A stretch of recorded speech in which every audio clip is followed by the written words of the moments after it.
Hi friends, welcome back to Rajith ಅಡುಗೆ ಮನೆ. ಇವತ್ತಿನ ರೆಸಿಪಿ ಬಿಸಿ ಬಿಸಿ ಹುರುಳಿಕಾಳು ಪಲ್ಯ ಮತ್ತು ಹುರುಳಿಕಾಳಿನ ಸಾರನ್ನು ಹೇಗೆ ಮಾಡೋದು ಅಂತ ನೋಡೋಣ ಬನ್ನಿ. ತುಂಬ ಹೆಲ್ತ್ಗಂತೂ ತುಂಬ ಒಳ್ಳೆಯದು. ಯಾರಾದರೂ ಫಸ್ಟ್ ಟೈಮ್ ನಾವು ಚೆನ್ನಾಗಿ ನೋಡ್ತಿದ್ರೆ ಪ್ಲೀಸ್ ಸಬ್ಸ್ಕ್ರೈಬ್ ಮಾಡ್ಕೊಳ್ಳಿ, ಬಂದಿರೋಂಥ ಬೆಲ್ ಐಕಾನ್ ಟಚ್ ಮಾಡಿ. ಹಾಗೆ ನಿಮಗೆ ಈ ವಿಡಿಯೋ ಇಷ್ಟ ಆದರೆ ಫ್ರೆಂಡ್ಸ್ಗೂ ರಿಲೇಟಿವ್ಸ್ಗೂ ಶೇರ್ ಮಾಡಿ. ಬನ್ನಿ ಈಗ ಹೇಗೆ ಮಾಡೋದಂತ ನೋಡೋಣ. ಇವತ್ತು ನೋಡ್ತಿದ್ರಲ್ವ, ಹುರುಳಿಕಾಳು ಮೊಳಕೆ ಬಂದಿದೆ. ಹೀಗೆ ಇದನ್ನು ಬೇಯಿಸಿ ಪಲ್ಯ ಮಾಡೋಣ, ಮತ್ತು ಇದನ್ನು ಕುಗ್ಗಿಸ್ಬಿಟ್ಟು ಸಾರು ಸಹ ಮಾಡೋಣ. ಬನ್ನಿ ಈಗ ಮೊದಲಿಗೆ ಇಲ್ಲಿ ಹುರುಳಿಕಾಳನ್ನು ಒಂದು ಕುಕ್ಕರ್ಗೆ ಹಾಕೊಳ್ಳೋಣ.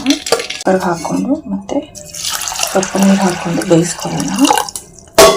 ಬೇಯಿಸೋ ಮುಂಚೆ ಸ್ವಲ್ಪ ಇದಕ್ಕೆ ನಾವು ಉಪ್ಪು ಹಾಕ್ಕೊಳ್ಳೋಣ. ಇದು ಒಂದು 2 ವಿಸಿಲ್ ಬರೋವರೆಗೂ ಕುಕ್ಕರ್ ಮುಚ್ಚಿಡೋಣ.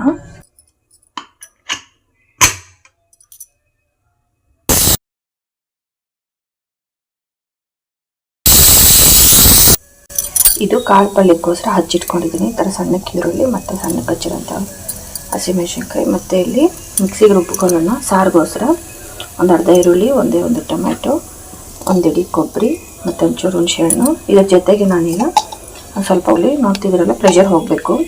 ವಿಸಿಲ್ ಬಂದಾಗಿದೆ, ಕುಕ್ಕರ್ ಆಫ್ ಮಾಡಿದ್ದೀನಿ. ಅದು ಪ್ರೆಷರ್ ಹೋಗಬೇಕು. ಅದು ಪ್ರೆಷರ್ ಆಗೋತ್ತಿಗೆ ನಾವು ಇದು ಮಿಕ್ಸಿಗೆ ಹಾಕೊಂಡು ಬಂದುಬಿಡೋಣ. ಇಷ್ಟಪಡೋರು ಇದಕ್ಕೇ ಒಂದು 4 ಬೆಳ್ಳುಳ್ಳಿ ಸಹ ಹಾಕ್ಕೋಬೋದು. ನಾನಿಲ್ಲಿ ಹಾಕ್ತಿಲ್ಲ. ಈಗ ಇದಕ್ಕೆ 1 ಸ್ಪೂನ್ ಅಷ್ಟು ಜೀರಿಗೆ ಹಾಕಿ, ಒಂದು 2 ಸ್ಪೂನು ಅವಳೆ ಪುಡಿ ಹಾಕಿ ಸ್ವಲ್ಪ ನೀರು ಹಾಕ್ಕೊಂಡು ಪೌಡ್ರ್ ಮಾಡ್ಕೊಳ್ಳೋಣ. ಹುರುಳಿ ಬೇಯಿಸಿರ್ತೀವಲ್ಲ, ಅದನ್ನು ಸಹ ಒಂದು ಇಡೀ ಅಷ್ಟು ಹಾಕ್ಕೊಂಡು ರುಬ್ಕೋಬೋದು. ನನಗೆ ಇಷ್ಟೇ ಸಾಕಂತ ನಾನೇನು ಹಾಕ್ತಿಲ್ಲ.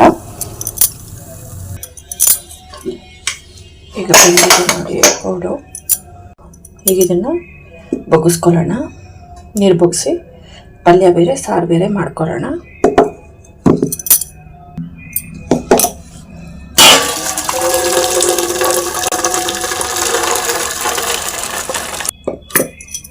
ನೀರಿಂದ ಸಾರು ಮಾಡ್ಕೊಳ್ಳೋಣ.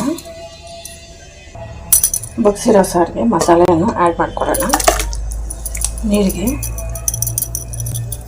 ನೋಡ್ತಿದ್ದೀವಲ್ಲ, ಈ ಮಸಾಲೆ ಎಲ್ಲ ಹಾಕ್ಕೊಂಡ್ಬಿಟ್ಟಿದ್ದೀವಿ. ಉಪ್ಪು ಆಗಲೇ ಹಾಕಿದ್ದೀವಿ.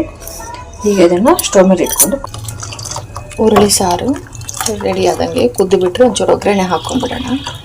ನೋಡ್ತಿದ್ದೀರಲ್ಲ, ತಿಕ್ನೆಸ್ಸು ಚೆನ್ನಾಗಿದೆ, ಸಾರು ತುಂಬ ಚೆನ್ನಾಗಿರುತ್ತೆ. ಈಗ ನಾವು ಮಿಕ್ಸಿಗೆ ಹಾಕಿದ್ವಲ್ಲ, ಅದಕ್ಕೆ ಒಂಚೂರು ನೀರು ಹಾಕ್ಕೊಂಡು ಈಗ ಸ್ವಲ್ಪ ಹಾಕ್ಕೊಳ್ಳೋಣ.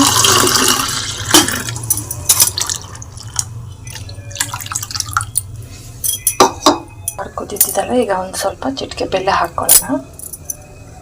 ಈಗ ಕುದೀತಾ ಇದೆ. ಈಗ ಇದಕ್ಕೆ ಒಗ್ಗರಣೆ ಹಾಕ್ಕೊಳ್ಳೋಣ. ಈರುಳ್ಳಿ ಸ್ವಲ್ಪ ಹಿಂಗೆ ಹಾಕ್ಕೊಳ್ಳೋಣ. ಇದಕ್ಕೆ 4 ಒಣಮೆಣಸಿನ್ಕಾಯಿ ಹಾಕ್ಕೊಂಡು ಈಗ ಒಗ್ಗರಣೆ ರೆಡಿ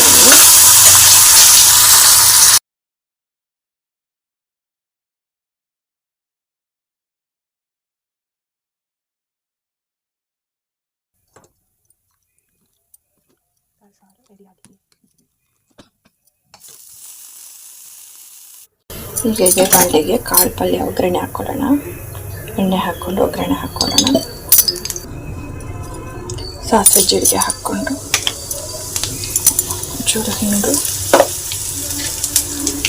ಕಡಲೆಬೇಳೆ, ಉದ್ದಿನಬೇಳೆ, ಅದಕ್ಕೆ ಸ್ವಲ್ಪ ಕರಿಬೇವು ಈಗ ಆ್ಯಡ್ ಮಾಡ್ಕೊಂಡಿದ್ದೀನಿ. ಈರುಳ್ಳಿ ಹಾಕ್ಕೊಂಡು ಎಲ್ಲ ಮಿಕ್ಸ್ ಮಾಡ್ಕೊಳ್ಳೋಣ.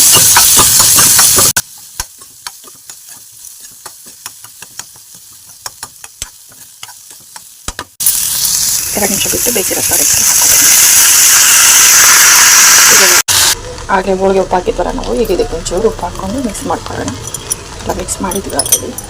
ಮತ್ತು ಇದಕ್ಕೆ ಒಂಚೂರು ಉಪ್ಪು ಮಿಕ್ಸ್ ಮಾಡಿಕೊಂಡು ಸರ್ವ್ ಮಾಡಿಕೊಂಡ್ರೆ ಖಂಡಿತ ನೀವು ಒಮ್ಮೆ ಟ್ರೈ ಮಾಡಿ, ಟೇಸ್ಟ್ ಮಾಡಿ ಹೇಗಿದೆ ಅಂತ ಕಾಮೆಂಟ್ ಮಾಡಿ.